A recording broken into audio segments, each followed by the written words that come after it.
Raciocínio comigo. Nós temos quase 8 milhões de testemunhas de Jeová no mundo inteiro. Você realmente acha que não vai haver diferenças de pensamentos?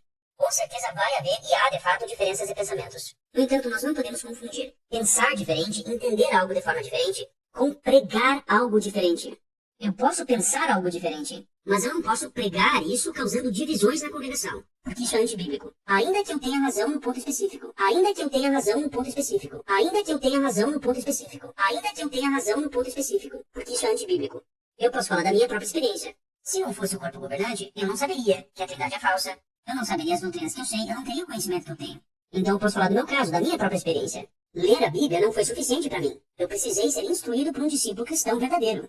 E na verdade, meu caso não é exceção, ele é regra. Isso também aconteceu com um etíope. Um discípulo cristão perguntou a ele, o senhor entende o que está lendo? E ele respondeu, na verdade, como posso entender, a menos que alguém me oriente? E pediu que Filipe subisse e se sentasse com ele. Então aqui nós vemos claramente que para o eunuco etíope, apenas ler a Bíblia não foi suficiente. Para depositar fé em Cristo, ele precisou ser instruído e orientado por um verdadeiro discípulo de Jesus. Agora imagine o seguinte, suponhamos que na época apostólica existisse alguém que pregasse Jesus Cristo, afirmasse crer em Jesus, afirmasse crer nas Escrituras. No entanto, essa pessoa fala mal dos apóstolos, fala mal dos anciãos em Jerusalém, e segue outra forma de cristianismo, separada da forma de cristianismo dos anciãos em Jerusalém, conforme nos conta o livro de Atos. Será que essa pessoa estaria sendo parte da organização de Deus? Com certeza não. É claro que quando a gente fala disso, a gente sempre trata o assunto de uma perspectiva geral. E nem sempre quando a gente explica a regra, a gente menciona as exceções. Então, de uma perspectiva geral, as pessoas que no primeiro século negassem a autenticidade do corpo governante da época, que era chamado de anciãos em Jerusalém, e tentassem seguir a Cristo a seu bel prazer, dizendo, eu não abandonei a Cristo, eu só abandonei lá os apóstolos em Jerusalém, eu só abandonei essa organização aí desses chamados cristãos. Mas Cristo eu não abandonei, eu abandonei a homens, eu não estou seguindo mais a homens. Será que essa pessoa realmente estaria seguindo a Cristo? Ora, Cristo age por meio de seus representantes imperfeitos. São errantes? Sim, são errantes. Todos nós somos. A Bíblia não diz em nenhum momento que os servos de Deus não eram. Agora, os cristãos do primeiro século tinham sim a responsabilidade de estar com aqueles cristãos como grupo. E no momento que um cristão se rebelava contra aquele grupo, ele também se rebelava contra Cristo.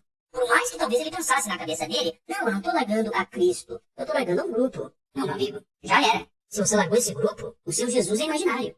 Quantas vezes eu já vi católicos e protestantes, principalmente protestantes, acusarem as testemunhas de Jeová do seguinte, vocês estão seguindo a homens, aceitem a Cristo, não sigam os homens do corpo governante. Peraí, eu acho que a pessoa que faz essa acusação não tem a menor noção do que ela está falando. Porque essa acusação só faz sentido se a pessoa está me incentivando a não pertencer a nenhuma igreja. Porque no momento que você pertence a uma igreja, você de certa forma está seguindo a homens, pois você segue um conjunto de crenças que é estabelecido por homens. Aí a pessoa diz, não é estabelecido por homens, é o Espírito de Cristo. Ora, não é exatamente isso que creem as testemunhas de Jeová? O protestante vai dizer, não, mas eu não sigo o pastor da igreja. O pastor pega a palavra de Deus, eu sigo a Cristo que é pregado pelo pastor. Ora, é exatamente isso que nós cremos. Nós não cremos que seguimos a homens, nós cremos que esses homens são usados por Deus e por Cristo também, embora imperfeitos.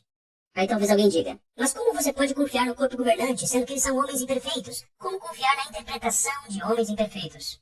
A resposta para isso é muito simples. Existe homem perfeito que interprete a Bíblia? Me aponte um teólogo protestante perfeito que interprete a Bíblia. Eu não conheço nenhum. Se eu não posso confiar no corpo governante, na interpretação do corpo governante, porque eles são imperfeitos, e essa acusação eu ouço muito de protestantes, então não posso confiar em nenhuma interpretação da Bíblia, pois todas as interpretações são feitas por homens imperfeitos. Ou por acaso os teólogos protestantes atingiram um nível de perfeição do qual eu não estou ciente?